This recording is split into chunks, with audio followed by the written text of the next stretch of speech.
The main character is 19 and unwanted in her father's house, thinks with the wrong head, and has a whole bunch of awesome powers she barely even suspects.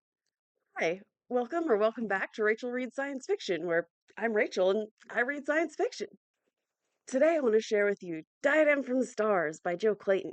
This is the first book in a series of the same name. I devoured it a few years ago, right after I found it, and I hope that you will be compelled to do the same.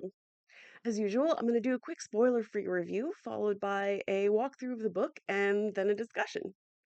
One of the best thieves in the universe steals one of the universe's greatest treasures, a diadem of power and beauty, a thing of spun gold and jeweled flowers that sing beautiful notes when you touch them. But before he can fence the thing, his spaceship crashes in a backwater world where people have barely heard of space travel. Both the thief and the treasure fall into the hands of some local witches who are in touch with the spirit of the planet that they live on. And the planet tells them who the diadem is supposed to go to, basically. And so they perform a binding ceremonies that no one else can put it on, and they keep the thief captured and they keep the diadem with them, and they are committed to holding on to both until. Aleytys can come and claim it. Meanwhile, elsewhere on this world, a pregnant 19-year-old is forced to flee her father's house or be burned as a witch. Lacking anywhere else to go, Aleytys decides to follow the one clue that she has to the location of her mother, who left when she was a baby to wander again among the stars. Despite being young and foolish and pregnant, she has wits, she has determination, she has a talent for making friends with animals, and despite being hunted by several different factions of people, she does make her way across half of a world only to be given this diadem that sinks into her brain and she can't ever take off again. It does grant her great powers, which she starts to figure out, but more than anything, it scares her. Eventually, she and the thief are forced to flee, but they do make it off the planet, and that's where this book ends and the next one picks up. This book is a great piece of science fiction, partly because of how endearing the character is, but also partly because the world building is so good. This world, Jaydugar, it has two different suns, a red one and a blue one, and the author never forgets this when describing shapes and shadows and things like that. And our characters also feel real. They make mistakes that are true to their characters. They get colds when they get caught out in the rain. Their back hurts when they have to carry heavy things. This humanity that's often missing in these novels is very present here. Now's the part where we'll go through the whole book together and talk about it. Um, I'm trying to provide what I'm calling spoilers that don't spoil anything. Let me know if I have done this correctly. I'm trying to calibrate properly so that I can give you a good experience of the book here, but that it also won't spoil your enjoyment of the book if you do get a chance to actually read it, which I am encouraging you to do. Diadem from the Stars by Jo Clayton starts with the theft of this diadem. It's stolen by a man named Staver, who has gadgets that James Bond would swoon over, and he steals it from the Armals, a species of spider-like aliens that have normal human teeth, which is the creepy thing about them. But anyway, they want it back, so they're chasing him in his spaceship, and he ends up, when he's trying to get away from them, he ends up crash landing on a planet called Jaydugar. The thief is found by some local witches who find him and manage to keep him and the powerful artifact that he has with him contained.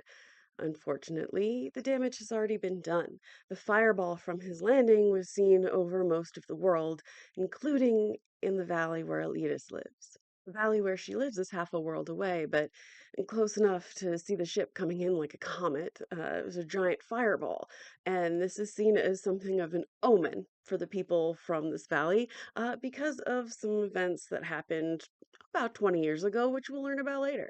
In the meantime, we get to see that this is a large household, and we learn that the people in this area live this way in large households where the walls are 3 feet thick and things like that, heavily insulated, because what they have on this world where they live, called Jaydugar, are called triple years. And one of those years is winter, a full year of winter. So the houses are built to withstand a full year of winter, and everything is thick. There's a lot of heavy clothing, and everybody spends a lot of time preparing for the winter. Um, this giant household includes it's essentially it's a giant village with every kind of industry and agriculture going on, all in service of this household that Aleytys's father is the head of. But that does comprise many people beyond the main family, of which she is a daughter, but not really. Aleytys is dutiful and she completes her assigned work, but she gets away from the house whenever she can because she's not really welcome there. Um, and the area around the house appears to be a lovely forest with a river running through it. And she gets fascinated by this river. She ends up looking into it, meditating. She stared dreamily into the water rushing past her feet.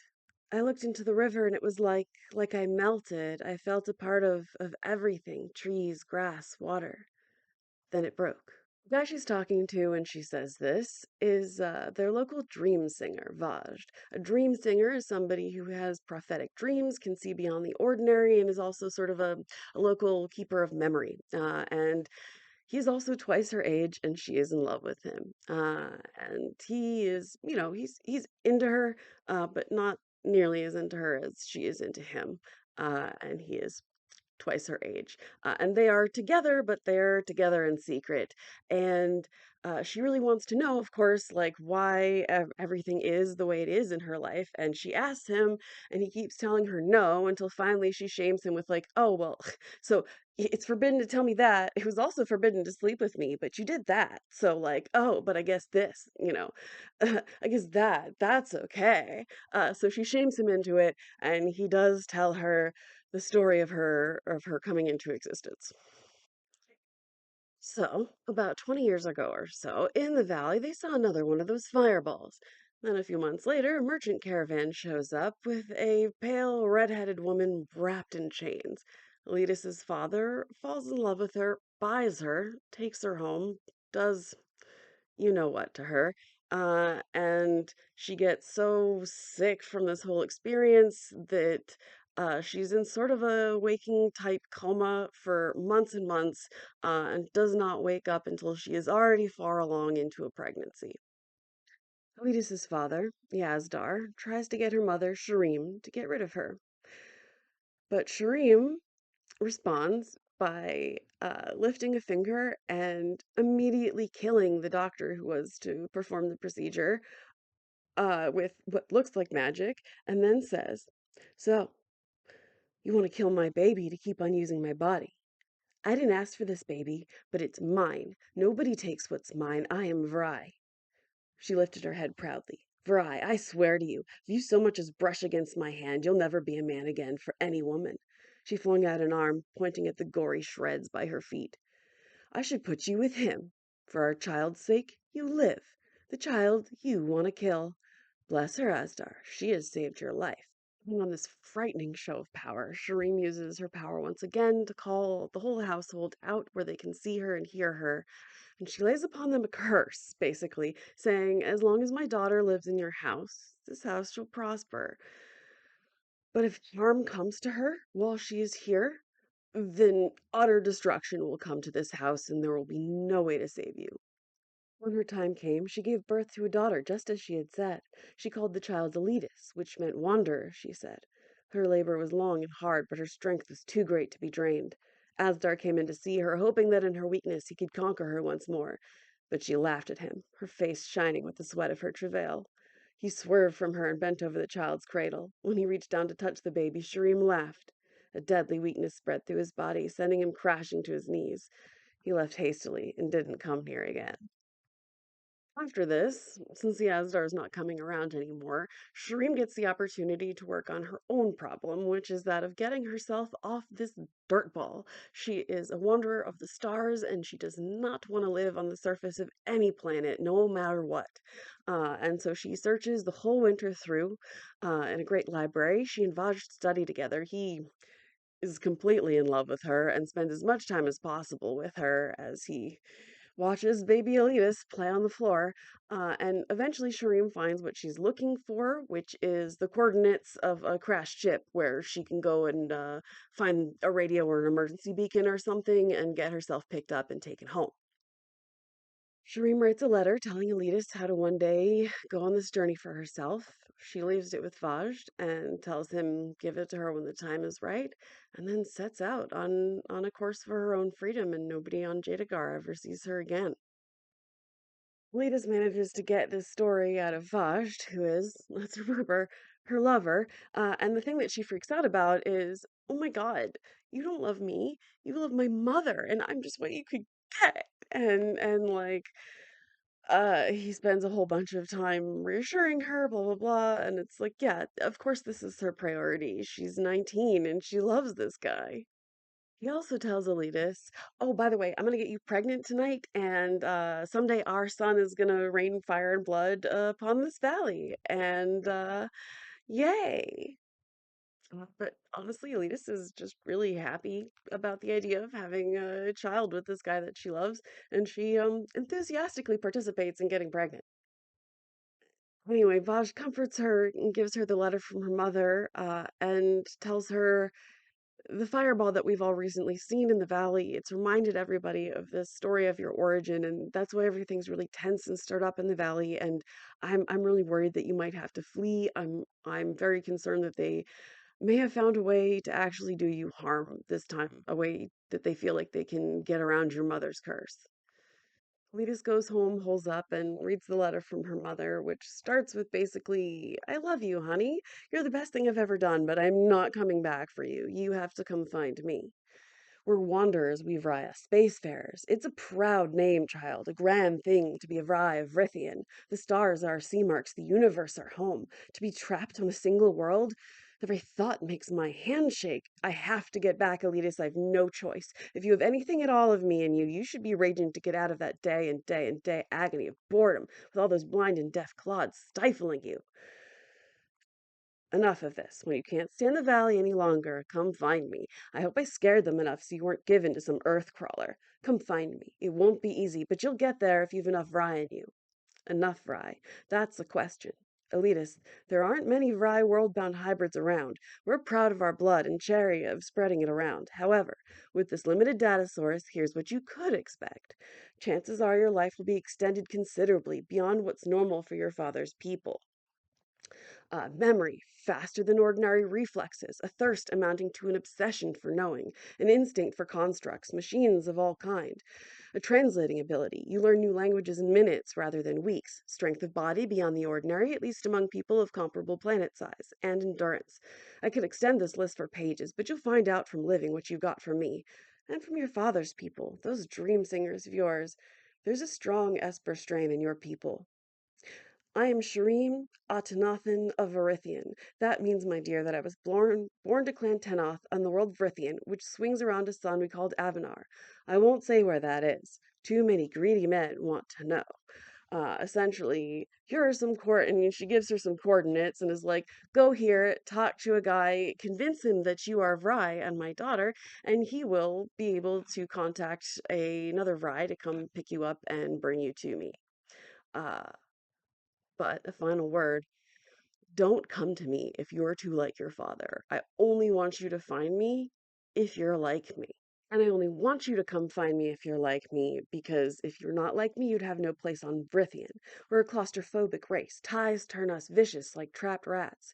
A terribly unattractive trait, but we live with it. I'm afraid, my dear, that you're sure to inherit this, because it seems to be just about our most outstanding character trait. I'm sorry, it's a difficult thing to accept about oneself. No ties ever, no real sharing of life. We have our communion, brief touches mind to mind, body to body, but we can't endure continued closeness. Marriage, at least as you know it there in the valley, that's impossible for us. Tried to protect you from that, my dear. But Aleytys is like, but I love Vaj. Like, I feel like I could live with him. But, who knows? Besides all this, in the letter, Shreem also gives Alita some practical advice about getting off of Jaydugar. Uh, Far as I can tell, she says, sentient life here on this damn ball of dirt is all imported. You can't possibly know how unlikely that is, my dear. All these different people scattered all over the face of this man-trapped world. So there's all sorts of different people and species and everything. But she's also found that there was a very durable trading ship that crashed some years ago far away on the planet, but it's the kind of ship where she can expect the radio and emergency beacon to still be intact. It took a while to get through all that archaic language, my gift, child, but I finally managed to find out where the ship landed. This damn world, I've got to make my way across half of it to get to the ship. Seems the nomad clans chased your people out of the western mountains and clear across the central plain, a good 1,000 stadia of hostile territory.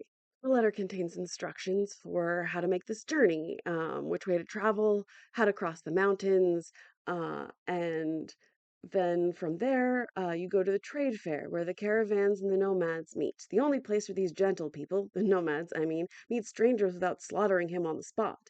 Um, and then you have to convince the clans to take you across the plains to the western mountains. No idea. You'll figure it out. I'll figure it out. And then once you get to the ship, like you have to press the emergency button, blah, blah, blah. Any spots on this page, my dear, have to be drops of sweat running off my nose as I hunt up words to explain translate technology in horse and wagon terms. Certainly terms much more familiar to the reader than to Aleytys herself, who's like, well, I can press a button, but I don't know what instruments are. What's a radio? I have no idea about most of these words my mother is using. And also, like half of the instructions are depend on your guile. If you're like me, you'll have enough guile to convince people to take you where you need to go. But the last thing that Shreem tells Aleytis is a warning to her, and it's basically do not tell anyone that you are part Vry. You will regret it quickly if you do. Now, do we think this 17-year-old impetuous girl is going to do what her absent mother says? The next thing that happens is that the yearly caravan comes to town, and there's a big party that Aleytis is not allowed to go to. So she heads down to the river, and there she meets one of the members of the caravan, a guy named Tarnzian, and they start talking.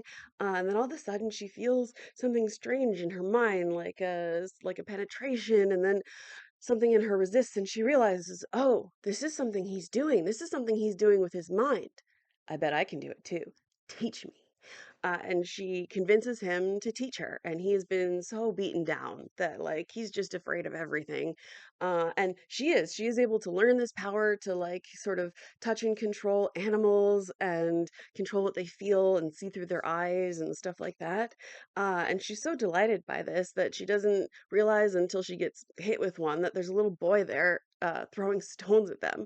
And this caravaner has been so beaten down that he doesn't have it in him to stop this kid. So Aleytis, she does. She grabs the kid, she scolds him, she spanks him, and then she warns him. She says, "Hey, I'm a witch. Don't do that again. You better stay back. You better not mess with me, because I'm a witch. I'll get you." Which may not have been the wisest thing to say. A short time later, one of Aleytis's half brothers, who does like her, comes to her and warns her that she has to get out of her father's house. That her stepmother, who hates her, has found a way, she thinks, to get around the curse. And what it is that they're going to burn Aleytis to death ceremoniously, of course, all done properly. But yeah, they're going to burn her to death to exorcise the demon haunting the valley or whatever. And her brother is like, "No, I do not want to see this happen to you." And he gives her some supplies and horses and like shoos her out the door. Luckily for Aleytis, she finds an empty hunting cabin and sets up house there for a little while. While she's there, she makes friends with a big, intimidating wildcat. She's having a good time there. She's starting to feel secure. And then all of a sudden, the hunter who owns the place shows up. He's very startled, as is he, but he knows who she is. He's heard the news about what's been going on in her home area, and he tells her what's been going on back home. There's a whole lot of drama, and then he sleeps with her several times, sort of coerces her into sleeping with him in a you owe me rent kind of way. Uh, but she does very much like go with it because she's 19 and he manages to turn her on. And so, whatever. But then, of course, he tries to freaking steal from her. She does not let. that happen. And she does eventually get away, and she and the wildcat continue on the journey. It does stay with her for a little while until it eventually has to go back to its babies, but she does have a companion for at least a little bit of time. I really like the sections where Aleytys travels alone because it's a great opportunity for the author to show off her world building. Jo Clayton is especially good at it, both world and character building. So, the world, for example, Jaydugar, it has two different suns, and you never forget this. One is red and one is blue, and they have like a complicated schedule of moving around each other. And like when both suns are out, you have to find shade. There is no alternative. You will burn to a crisp on Jaydugar if you do not hide when both suns are out. One of them also pretty hard on its own. The other one is like okay to travel in and sometimes occludes the other, and they have this very complex pattern.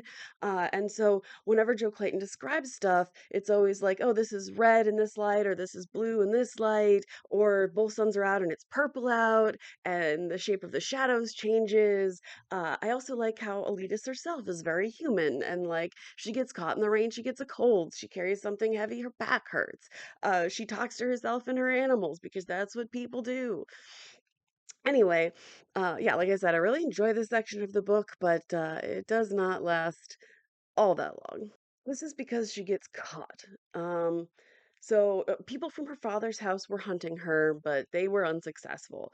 Unfortunately for her, she was also being hunted by the caravan, which is now led by Tarnzian, the guy with the mental powers. He was low man on the totem pole before, but now he's taking control of the powers the way that Aleytys recommended before when they last met. And he's now taking complete control of the entire caravan. So when he captures Aleytys and treats her badly, nobody else in the caravan has anything to say about it. He tosses her in a cart and they move along. And he is taking her farther and farther away from where she needs to go to try to find her mother. If you'll recall, her mother said that the next step of this journey was to go to the trading fair where the plains people and the caravan people meet once a year.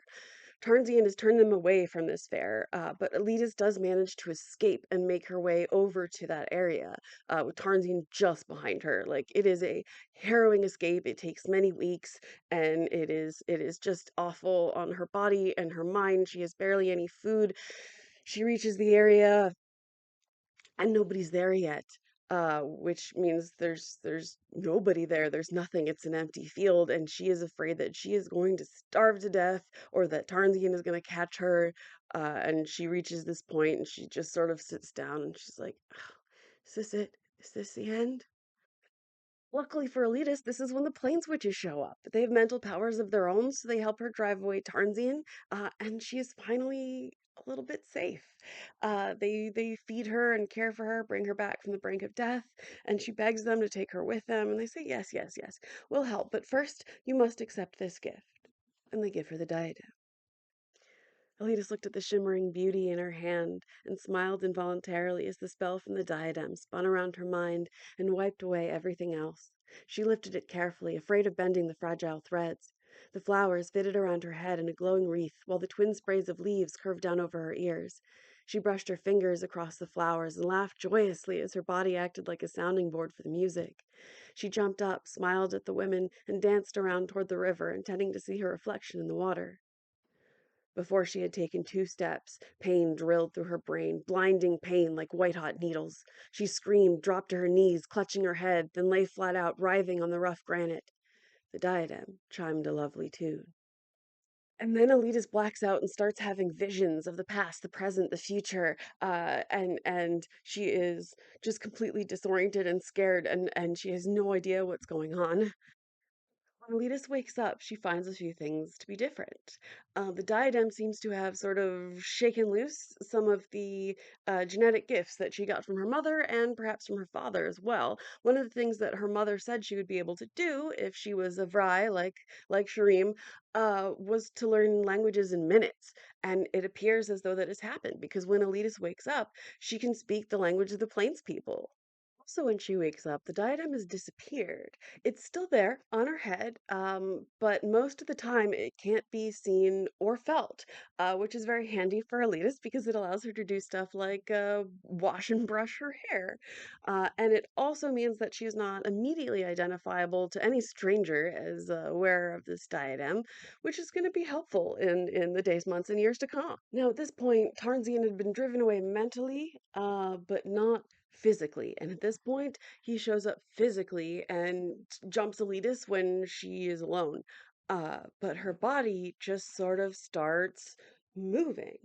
Uh, she gasped. Without her willing it, her hands moved up and out. She hung somewhere behind them, watching in bewilderment, not understanding what was happening with her own body. And her body very competently fights off and kills Tarnzian, and she's like not in control. She has no idea what's going on, but clearly this is something to do with the diadem. So they bury him in the river and they start out on their journey across the plains and to the mountains where Aleytis needs to go. It takes the people an entire season to cross the plains with their herds. During this time, Alita not only gives birth to her baby, but a healthy little boy she names Charles, but she also gets herself in some social trouble by going for the wrong man. If you'll recall, these people not only found the diadem, they also found the thief that crash landed it on Jaydugar. They would have killed him because they normally kill all strangers, but the planet spirit told them not to, so they enslaved him and took him with them. And one of the witches was like, You look so different from everybody else. I like how exotic you are. You, get in my bed. And he did because he didn't really have a choice. But then when Elitas meets him, she's like, Oh, he's an off-worlder, and off-world is where I need to go. And uh, I have hit such obstacles in my journey that I am now thinking maybe I need some help. Um, my mother may be a guileful creature, but this is the first time I've ever been out of my little mountain valley, and I found myself in so much trouble during this journey that yeah, maybe I shouldn't be alone. Be that as it may, Stafford is not the one. He's like the ick in human form. He's 4 times her age and fully white-haired, and yet as soon as he sees any glimmer of attention from her at all, his entire occupation seems to be flirting with her and trying to get her away from the baby so he can sleep with her. But he does escape with her and the baby when she's forced to flee from another mob trying to kill her again. And this time again, the diadem took over and did some impossible things, and that's the only reason why she and her baby survived. But she and Stavard, they do manage to escape, and they make it into those mountains.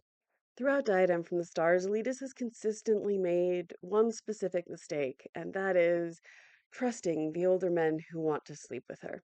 And she makes that mistake again here. She trusts Staver. She trusts a thief with the knowledge that she's Fry and trying to go to Vrithian and has a pathway to potentially get there. And the location of Vrithian would be one of the greatest treasures in the universe. Stavro immediately wants to get his hands on it. So he tells her, Oh, you don't have to press that emergency button and wait to chance.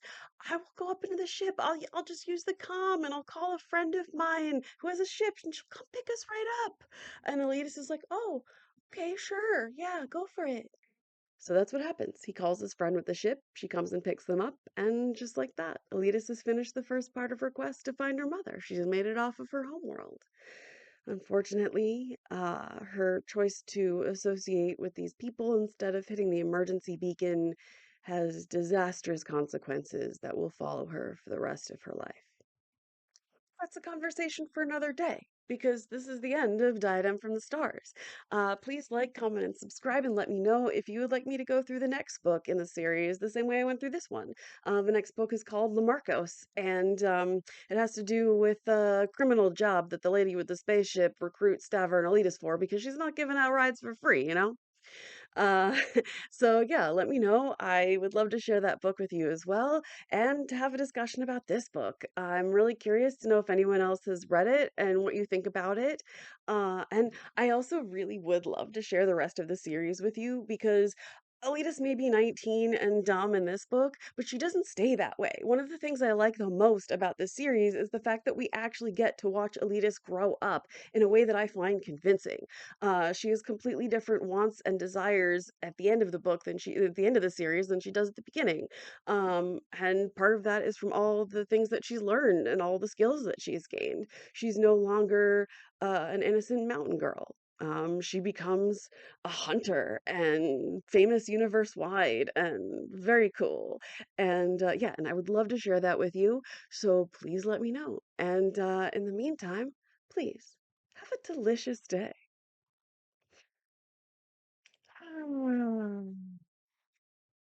Hmm.